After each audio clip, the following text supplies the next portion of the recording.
Hi, I'm Kristen Davis, and I want to know, are you a Charlotte? You guys, this is very, very, very exciting.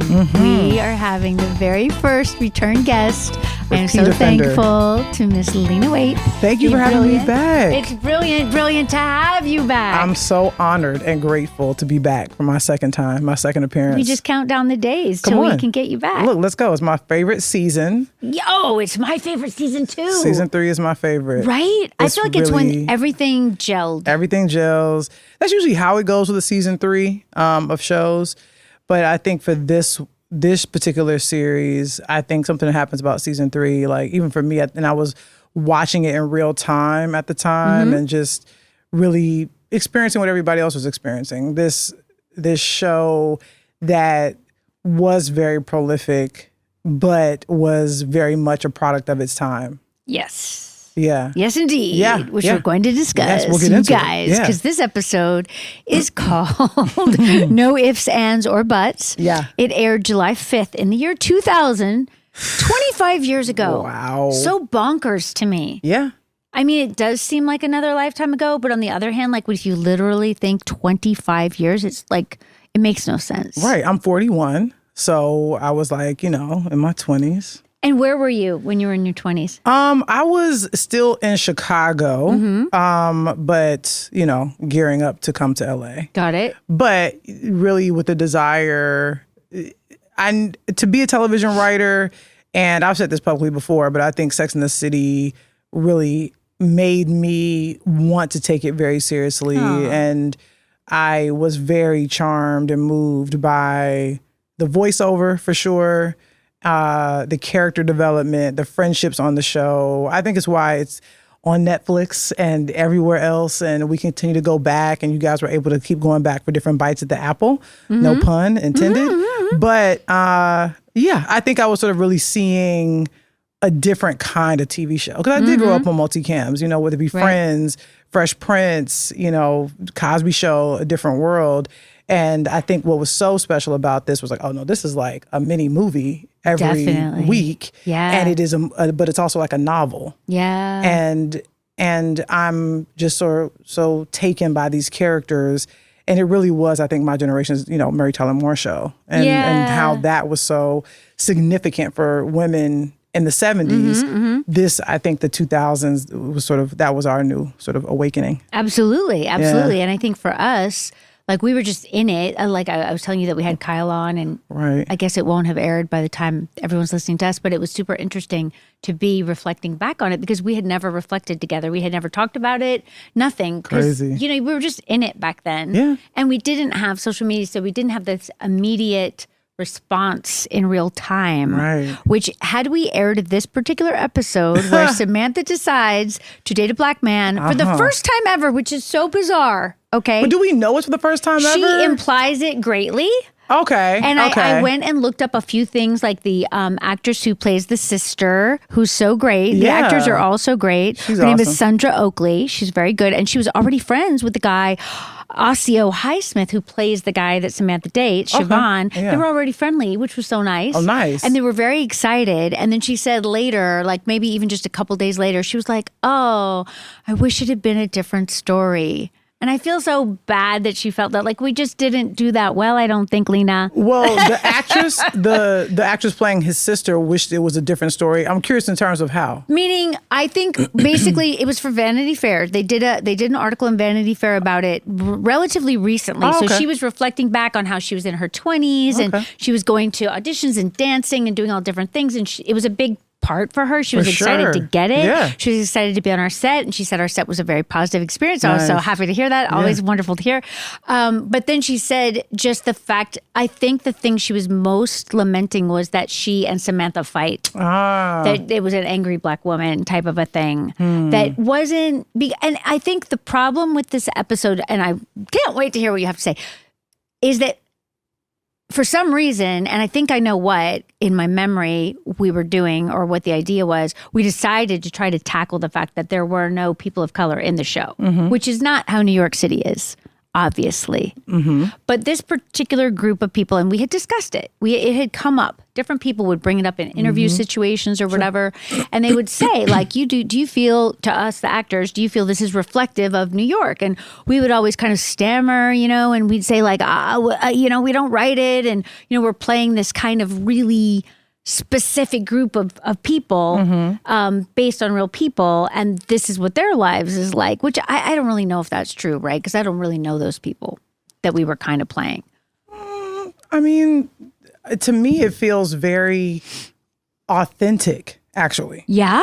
Yeah. Okay. That for white women hang out with each other. For sure. But what about one removed, right? Like, my question would be, and we do start, soon Sonia Braga's coming on, right? Like, soon it does start to loosen up a bit, thank God. But, like, are you only hanging out, or do you only ever see white people? Like, if you look back, because now I'm watching every episode, right? Like, it is kind of amazing, like in restaurants or in bars. It's just white people. Well, it's interesting because there is a level of people don't understand is that there are companies that actually do like day player casting. Good point. Or extras casting. Yep. And so I think what is also happening because oftentimes you guys will be in real restaurants, and then sometimes I think the place you guys usually go is a fictitious place. Obviously, the coffee shop. Yeah, yes. It's sort of fictitious. Yes, it's obviously there for that reason. Right. So I think this sort of is its own world. I mean, there's another thing about Sex and the City too, which is very specific and something I actually really like, is that we never meet the characters' parents. Right. And that was intentional. It was intentional. Right. And so it is a fantasy of New York in a way, but also what it's sort of grappling with are all these different topics. And I felt the same way about girls. I don't want a black or brown character put into the frame for a quota's sake.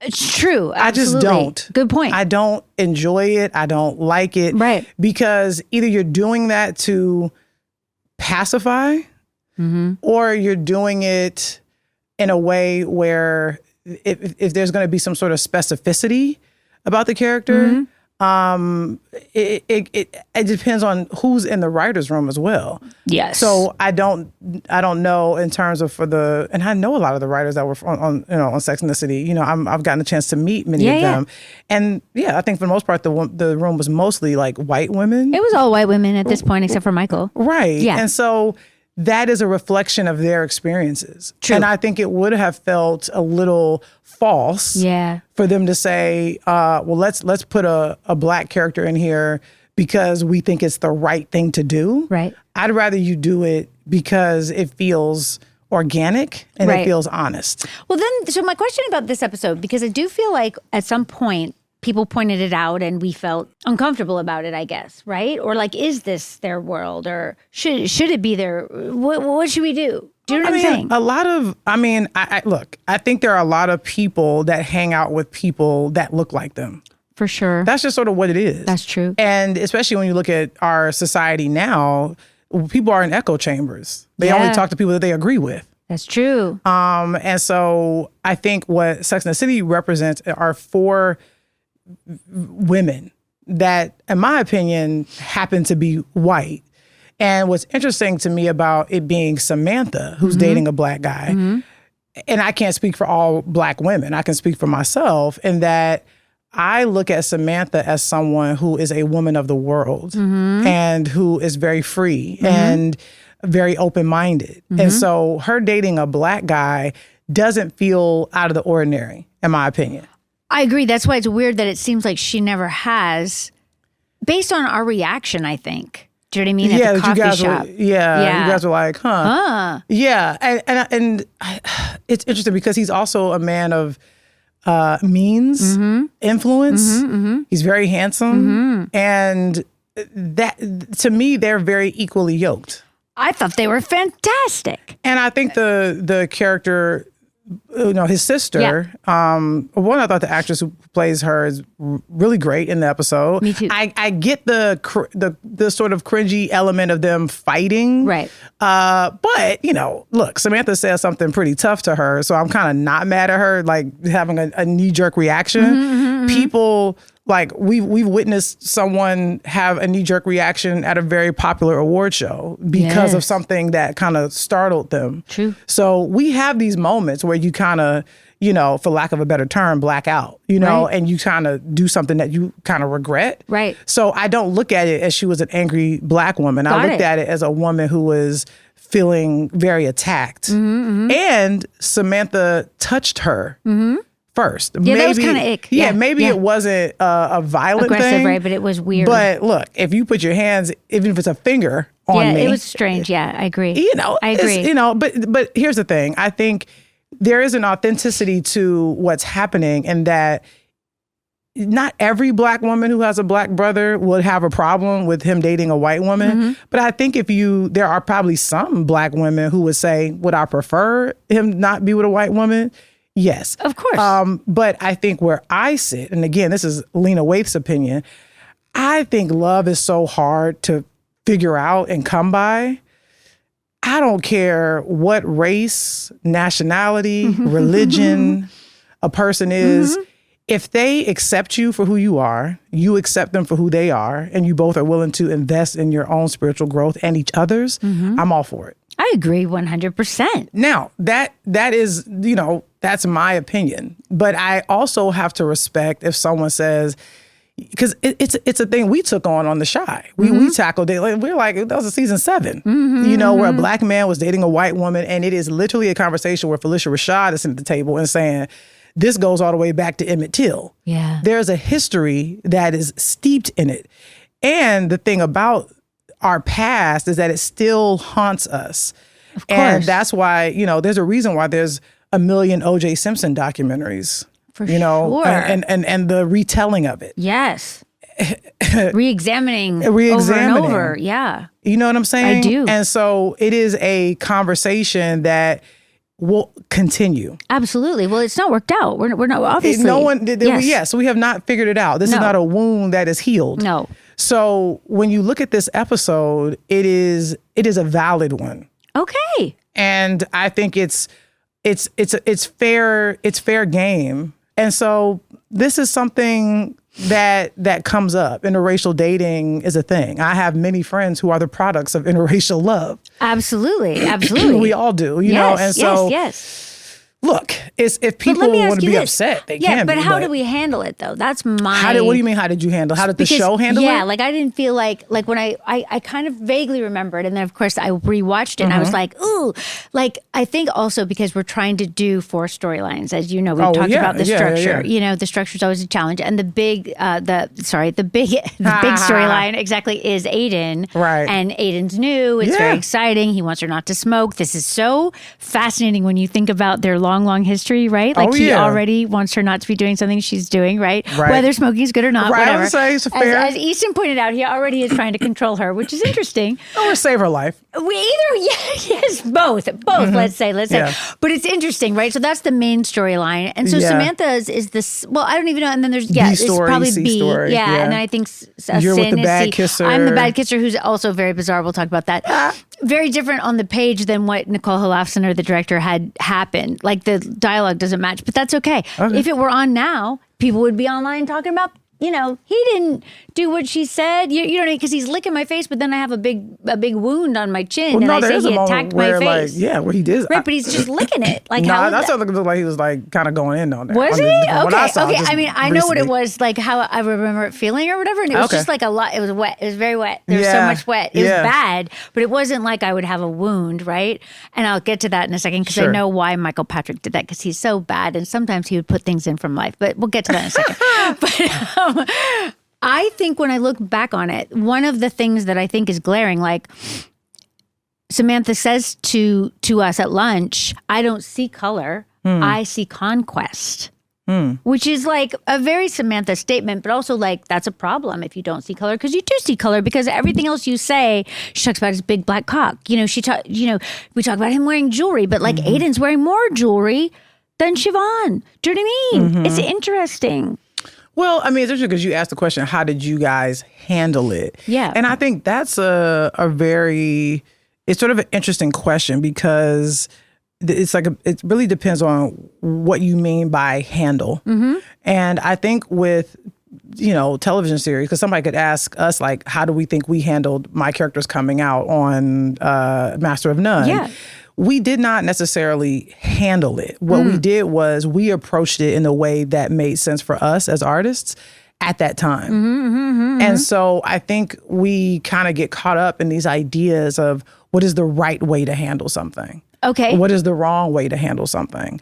And I just don't believe in either of those things. Okay. But let me ask you this. So if you bring up your own storyline, like you lived that storyline and you were there writing and acting, right? So you had your own authority about the experience. And I think that's,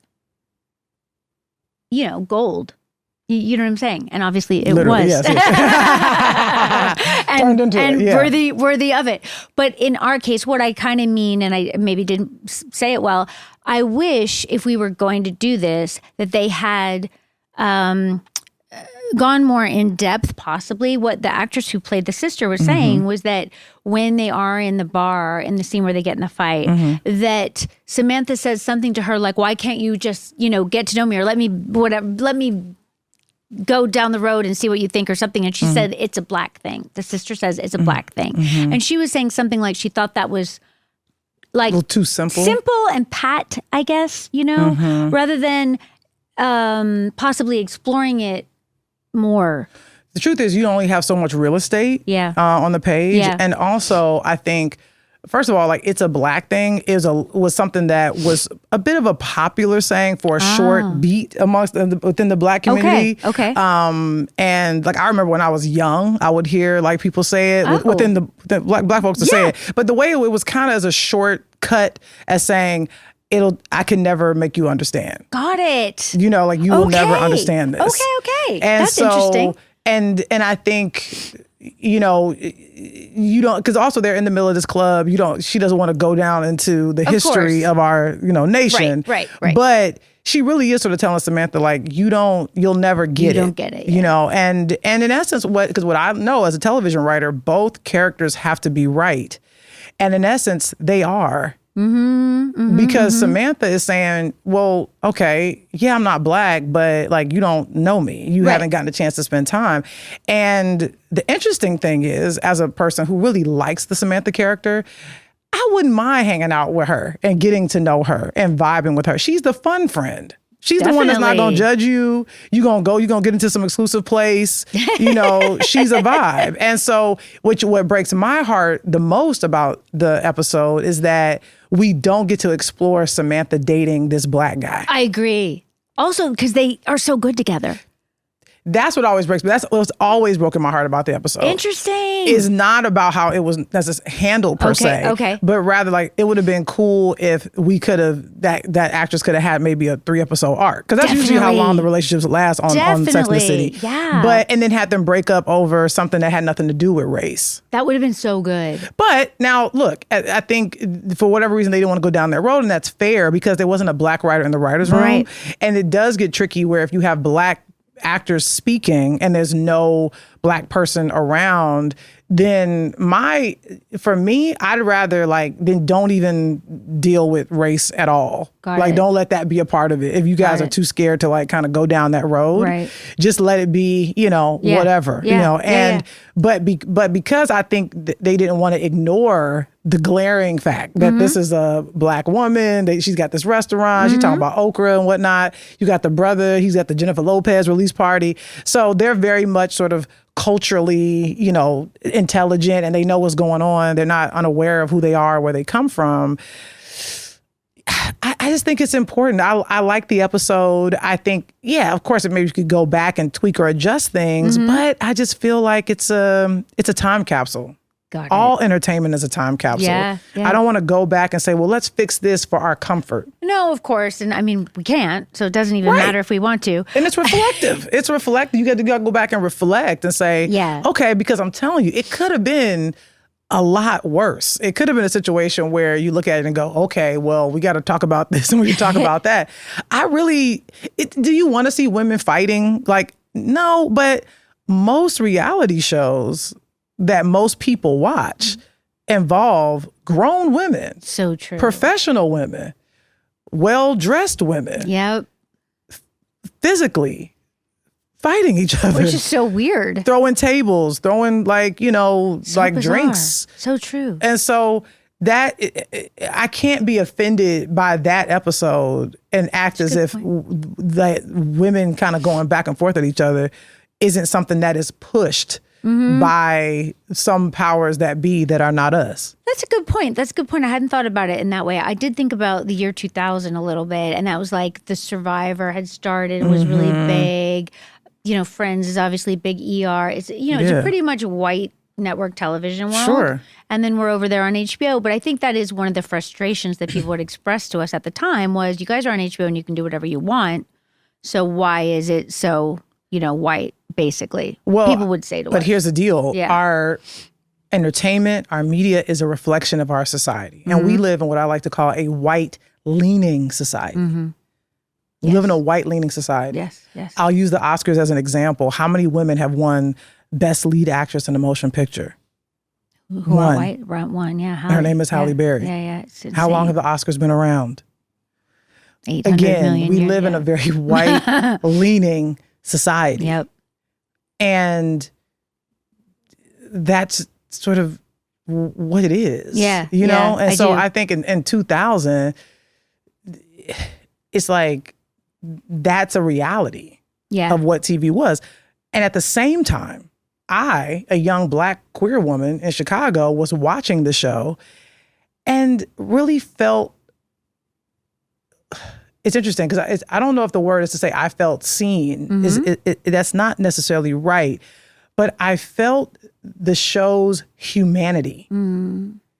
I felt, because I was still living with my mom. I was like in Chicago. I wasn't out in the world. But what I was seeing, what you guys did such a beautiful job of, was saying your friendships are what will determine what your relationships ultimately look like. So good. Yeah. And that was always the point. Definitely. It's like these men are like, they're going to come and go. And sometimes women will come and go. Right. It is the friendship that sticks. And that is actually a reflection of how I still live my life. And it's not about putting friendships before my relationships, because I do understand that as well. Right. And that with the characters, when your character gets married, they aren't afraid to show us what happens. There's an empty chair now. Right. And they're like, for a moment, for a moment, you come back. But you're the first of the four to transition. And they also show us what happens when one of your friends has a baby. Right. Now she got the baby at the damn table. Right. And you guys are like, and Samantha's like, what is going on? Like, what are we, come on. And she's frustrated. Yeah, it's an I get inconvenience. Yes. For her. Yes. And you guys and are like, that. yo, Sam, you got to, bro, like she got a kid now, relax. Right. Or you at the table, what are you only talking about? Your husband and what's going on. Super and like, annoying. are this or that. Yes. And it's like, oh my God. Yes. But it's practice. It's true. And it's also, it's intimacy, it's chosen family. Yes. And that it is put, and what Michael Patrick did say at one point too, which I think is also like even maybe one layer underneath it, is all about your relationship to yourself, you know, and what figuring out who you are and what you really want, what's true to you, which I think we've always tried to do, you know, in the whole history of all of it. Like someone came on the other day and they were saying how unhappy they were that Carrie ends and just like that single. And I said, well, that's really funny because when we ended Sex and the City and she was not single, people were outraged, you know. Really? Yeah. Interesting. Yeah. Okay. People were outraged. Some people were outraged. I mean, everyone's going to project their own thing. Right, exactly. Right. I mean, I read an article about that, about her, you know, winding up on her own. But I also think it's a statement of the times. I do too. Yes. It's a whole thing. It's very topical. Did you see this woman wrote this article about being embarrassed to have a boyfriend? No, I didn't see that. Oh my God, it's so good and fascinating. What? Oh, good. So, on social media, there was like a whole relationship reveal thing and like, my boyfriend's so wonderful and blah, blah, blah. It's still for sure. But I mean, now there's another kind of almost like counter programming to that going, you know what? I am my own woman. I make my own money and I go on trips by myself. Well, hello, Tracy Ellis Ross. I told her, Yes! I told Tracy, I said, you are a brand of woman. Like, it's like, am I single? 100%. Am I divorced? No, I'm Tracy Ellis Ross. Totally. And that is the future of like resorts, apparently. Yeah. Single women wellness. Well, Tracy has a whole show about it. I know. Where it's about It's solo amazing. travel. Yeah, it's and obviously you pair fantastic. that with like Carrie's character, being on her Yes. own. But I think a big part of that is, and I know there's a lot of women, I want to say of a certain age. I don't know what that age can be. It can be any age. But there are a lot of women who are like, you know what? I'd rather do this solo. And some of that may have to do with who are their options? Yeah. What's coming? Are Yes. some women saying, let me maybe entertain the idea of dating a woman or someone who's non-binary? Definitely. But also, again, we live in a patriarchal society. Right. So And we're still like men are the top of the finding- pyramid. Yeah, but and it's interesting that we're like trying to figure out like how to, like we're going around in a circuit about how to deal with that. Do you feel? What do you mean in terms of the patriarchal element? Yeah, like in terms of I'm a single woman, right? I got a lot of money, thank God. I've worked hard. I got my Right. kids. Don't really need a man. You know what I mean? But people are so confused by it. Well, here's the deal. I mean, honestly I think to me it's interesting because I was also seeing I didn't get a chance to watch. I saw the click the thumbnail and Yeah. the thing, but I haven't watched the video yet. But it was saying, are women getting the men they deserve? Oh. And right, so I saved it. I will watch that later because I'm Yeah, curious yeah. what that. It's a podcast episode. I'm curious what that conversation is like. Yeah. But the truth is, and I'll even say person too. I don't want to make it so binary, Right. but the truth is, it's a matter of, do you want to be on your own team, or do you want to be in a scenario where you're on the team with someone else? Mm-hmm. And those are two very different lifestyles. For sure. And they both come with their pros and cons. Right. When I look back on the show, there's so many things like with Steve in this particular episode. Oh man, it's a really good episode for Steve. It's so good. He's so good. He's great. Isn't he so great? And I really, really didn't understand at the time how great he was. I think I've always liked Steve. He's amazing. Always. Blue collar guy, And just so solid, real, grounded. grounded and solid and like such a big heart. Oh my God, huge heart. And Miranda's so closed that it's the perfect combination, but then also we know what happens and you can also kind of understand what happens, right? Because he's just like this kind of puppy. Big, huge heart, sweet And she's guy. like, no. But again, what I love is that relationship brought out so much in both of them. Yeah. Opposites in so many she helped ways. him grow up. Yes. And he helped her relax. Because he is like a child. I mean, he's like a child. When he's like, come to the playground. Come to the playground. But here's the deal. Like, how do we define child? Good point. But like, I felt like she was the mommy in that conversation, right? Where she's like, well, you're probably not going to win. But She's trying to but here's the be- deal. And by the way, like I love that you need to have everybody's perspective. Yep, And also yep. both sides need to be right. And Yep. so she's probably right, but so is he. Totally. I mean, and that's the point. I think really well done. Where she goes and they have that famous scene in front of Magnolia Bakery with the cupcakes, Right. And she's like, it seems silly. really stupid. I Silly. can't She do used it. the word silly. Yeah. And of course, Carrie's like, well, isn't that what couples are supposed to do? Believe in each other's silly Which- dreams. True. Right. True. Yeah. And well, at least be supportive. Yeah. And support the other person and what they want. Even Exactly. If it's silly. But what it is it forces her to grow. Yes. Because I love that. Yes, she's at her, her desk and she's working. And it goes back to what I was saying, when you're in a relationship with someone, if she wasn't with him, she would not have gone outside and gotten No. some fresh air. No, for She would sure. just been in the apartment. No, of course. And so she also wouldn't think about what are his dreams. But also what's possible. Or Right. it's okay to believe in something Right, that seems like it would never happen. Right. Totally. Yeah. So I just think like that to me is so beautiful and special. And I think it sends a really nice message out to people. Me too. I was really happy. I didn't remember any of that storyline. I think because we're now all a bit siloed, you know, in terms of our storylines. And I just remember them having so much stuff and thinking it was good at the time because it was such a deep arc. I'm always all for that. Oh, yeah. And we really made use of that on the show in such a beautiful way, the writers. And I love that as a viewer, you know, as well, like really getting time to see. Oh, yeah. That's why we love Steve and Aiden. Also, obviously, Aiden being introduced, and later we'll see how Aiden and Steve come together and those guys, because they're very much, you know, kind of cut from the same cloth. Yes. They open the bar together and all that stuff. Oh, my God. Yes, I forget all these things. It's really fun to rewatch. Oh, yeah. Look, I have never rewatched. You got to understand, most of us, we like just go back and like have it on. It's like The Office. It's like anything else. Like it's this encyclopedia. It's a library. And the fact that there's like 3 chapters of it is the show, the movies, the movie era, which was like huge. I know. Okay. I remember the midnight showing at you know, the Grove. Oh, wow. The Grove. We went to the Grove for the midnight screening of the first Sex and the City movie. It's so crazy not to knowing me what that we to got expect. to do it. Exactly. But not knowing what to expect, I think, in terms of society. Yeah. Like saying, would people go? Would people not? Would people freak go? out? No, that's the industry. This is what the industry was saying. We were not supposed to do well.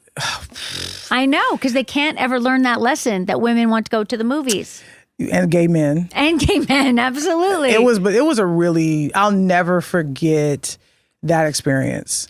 Going to see that movie and seeing the cultural impact.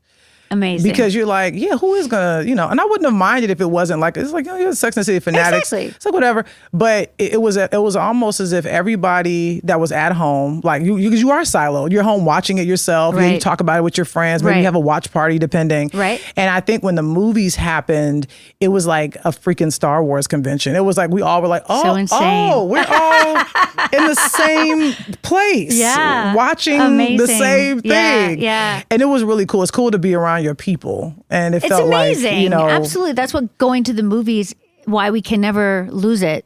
No, you can't, because it's too special. It's too community. Important. It's too magical. It's a communal experience in the dark. Yeah, and y'all gave us, magic. you know, some big movies. I know that the word is like, you know, a pun, but like just some really big movie moments. I mean, talk about set pieces and. Like, because you do wonder, like, what are we going to do? Like, what's it going to be? Totally. And it's like Michael Patrick King was like, you'll see. Don't worry. And then, but obviously, then the third chapter and final is, you know, and just like that, which is to have those 3 eras is pretty. It is pretty iconic. I agree. It is. It's beyond anything that I can even really sometimes get my own mind around it, and I have lived through it. But I also don't feel like it's done. I don't. Wow. I don't. Look at you. I don't. Look at you. In my gut, I don't. Do you know what I mean? Michael's on his own page. I don't know. Sarah's on her own page. Of course. But I did feel complete after, you know. And just like that, or no? After the second movie, we thought we were going to do the third movie, right? And then it kind of turned into and just like that. I think ultimately. Over time, it took time. But during that time, I'd see Michael and I'd see the girls, obviously, and we discussed like, what should we do? Should we do something? You know, it was. I know, it's always should we get the band back together? Exactly. And there was always that chance, which was exciting and nice. But also, we still had each other in our lives, which is also amazing. Oh, that's beautiful. Yeah, it's the best part. But then, and now that's true now, and so then we did it just like that, and I really thought we'd keep going because that's me, right? It's just me. You're that always eternal optimist. So just keep going forever. I am. I was like, well, why wouldn't we? You know what I'm saying? Like, yeah. I mean, yeah. It's a look. I mean, we're season 8 for The Chi. Amazing. We're gonna, you know, it's our final season. But I think it really was. I definitely was thinking about those final interviews that you guys did for Sex and the City the first time around after the 6. Yes. And I just remember, you know, Sarah Jessica Parker saying like, you want to leave while the party's cresting. You want to keep it fresh. I was like, what are you saying? What are you saying? The whole time she was saying that, I was like, what are you talking about? We don't want to leave. No, but here's the deal. It was hard. It was tough because you think like, damn, 6 seasons, come on. But It felt right. It felt. It did. It felt because otherwise you don't want to go out with a whimper. No, that's true. And you want definitely people don't. to gather and that's people true. people that's did gather. True. People For gathered. me, I think at the time that the show, Sarah had her baby and Cynthia had her baby. Right. So for me, I was living life with them, watching that, and that is a huge new thing chapter in life, right? Then I also really did believe at the time that we ended the first show that we would make a movie, and that was super exciting, right? How much time was that though between it ending? It was more time than it was movie? supposed to be Okay. because they had a time. hold on us in our contracts. Oh, Yes, which was part of the negotiation for the final season. You know how they like to put everything in together? Oh, wow. They're like, well, you would like more money. We would like this, X, Y, and Z. Oh, right? well, yeah, I know about those conversations. And I was like, yes, I will give you X, Y, and Z.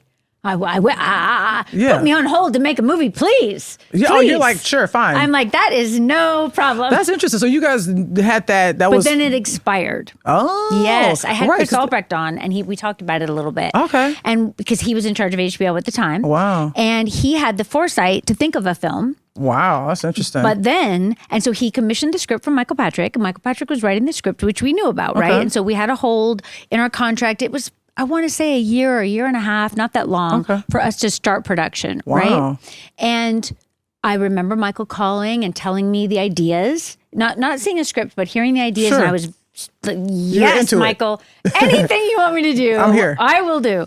I was very, very excited, and I thought this would just be amazing, even if it was just a small culty kind of a movie. You know what I'm trying to say, right? Like we didn't know, we didn't know, right? But the problem was HBO didn't know who was going to finance and or distribute it, right? Because we were all in Time Warner, but HBO, we don't release movies in the theater. Did it end up being a Warner Brothers? It ended up being a New Line, which is under Warner Brothers, right? Oh, okay. But that was eventually. So the first time around, when Chris had commissioned the script from Michael Patrick, the hold expired. Got it. And I was devastated. Because you wanted to do the movie. God, yes. Okay.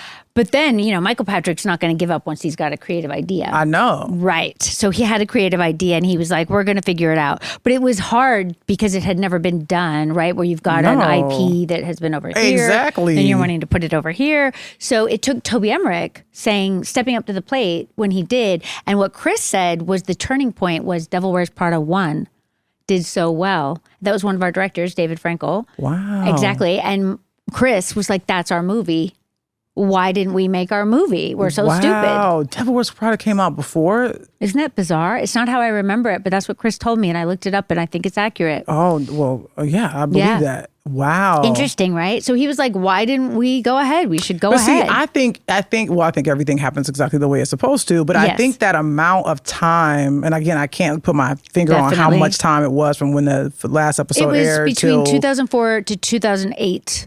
That's 4 years. That to me is such a beautiful amount of time. Yeah, that's not too long, not too short. Yeah. Yeah. It's like it really kind of gave people time to kind of miss you guys. So true. And, that's so true. True. And obviously, and it made sense in terms of where you guys left off. Right. That, they would be maybe thinking about getting married at this point. And this is where Samantha would be. And this is where Miranda would be. And also it was cool just to kind of get a sense of where are they now? Where's everybody? Right. Get the quick catch up and checking in and all these things. And then it's like, for the fandom that is the show, everybody sitting in that theater is like, oh, okay. Oh, you just because you have all these ideas of what happened to them once you left them. Yes. And that first movie was just huge. So and then good. of course, because it did so well, you're going to have a sequel. It's true. Well, we were supposed to have 3. That was the plan. The fact that you guys are trying to do 3 movies is insane to me. I know it is insane. But this It's is how insane. we roll, Lena. We're insane. crazy. Do you know what I mean? I would have hung up after the first one. After the first movie, I'd have been like, that is a wonderful Nobody wants blessing. you to hang up when you do well the first time. But guess what? I'm not Let saying me tell you it's something. right. I'll say it here. Yeah. I love that there was never a sequel to Bridesmaids. Oh, that's a good point. That's a good point. Never. That's a good point. And I know that Kristen Wiig and her amazing writing partner probably were offered something. Yeah. And I'm sure there's a story behind it. I'm sure there is. But and I think that movie made it on the top 100 movies of some century. The New York Times Cool. did, whatever, Yeah. which was cool. And I said to myself, and I think the reason why is because they let that movie stand. They were like, we're not going back. Smart. It did what it needed to do. Smart. That's it. And I'll say, I mean, look, I'm happy that there was another movie. We all were, but that first Sex and the City movie. No, I know. It can stand on its own. It's true. It's Even if you've never seen the show. Yeah, it's beautiful writing. You can watch that movie and just say, wow.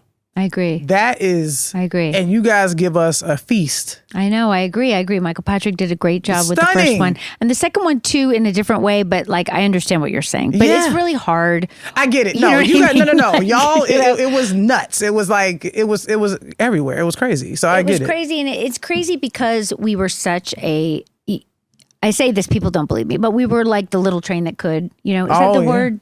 Little engine that could. The little engine that could. Thank you so much. You're a good writer. You know, we weren't supposed to ever be successful, you know, but we just had like we were so committed, like we are going to tell these stories. But my question is, why did people think it wouldn't have, or why did you think that you weren't Because supposed to be there was successful? nothing like it. There was no Which show. to me is a reason to be successful. 100%, absolutely. But there was no, like, you know how our no business precedent. is. Yes, there's no precedent. And you know how they like to say, like, the 4 quadrant, the blah, blah, blah. Well, the blah, question blah, blah. becomes, did Waiting to Exhale come out before the show? Because that came up with myself and Loretta Devine on Legacy point. Talk. Good point. Where, because I know Girlfriends was like right after you guys. Right. And so there were these Black women quads, you know, that sort of I think Waiting existed. for Exhale might have Waiting been to before. Exhale. Someone should look it up. Can you Yeah, look it up, Waiting to Lisa? Exhale, what year did that come out? I feel like 95, right before us. Right. Yeah. And that was a good huge point. hit. Good point. You know, look, I got to give credit to Loretta Devine. Yes. The great Loretta Devine. 100%. Because she was like, she says it. She says it. I literally have to talk. She's like, what's the one with the white girls running around New York City? I said, Sex and the City. That's so cute. That one? She was like, yeah, that came after Waiting to Exhale That's success. true. That's a good point. And so I remember that was a big, like, everyone huge, was like, whoa. huge. Yeah. You know what I'm saying? Yes. And so I think that, again, it goes back to a patriarchal society. Yes. Where that women, there's no argument about it, are seen as second-class citizens in our own nation, our world, all over the world. Yes. And so the idea for women talking about their sexuality, being friends, dating, having real autonomy, right, feels like, well, is that going to be a Mary Tyler Moore show? They literally had to save it. Right. They were putting it on Saturdays and going like, nobody's going to stay home. And and again, a lot of it is there's so much doubt when it comes to us. So much. And so it's so interesting because when you say the lynch net, I'm like, what? Why would anyone think that? It makes so much sense. And, you know, and look, again, because we live in a white leaning world, yes, it's white women that get that push, you know, but I am grateful for movies like Set It Off and Girls Trip. Like the quads continue. Yes. The quads continue. Thank God. Yeah. Right? Thank God. Yeah. And on 20s, we did a trio. You know, we did a bit of a trio. Which was fantastic.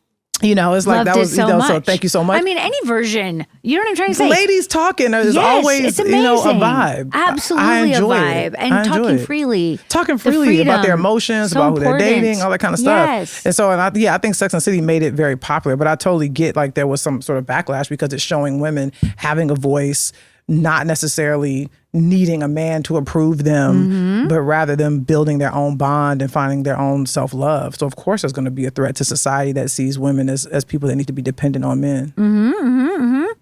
All right, everyone. Thanks for joining Lena Waithe and I. We are going to continue. So please join us later in the week for part 2 with Lena Waithe. Wonderful as always.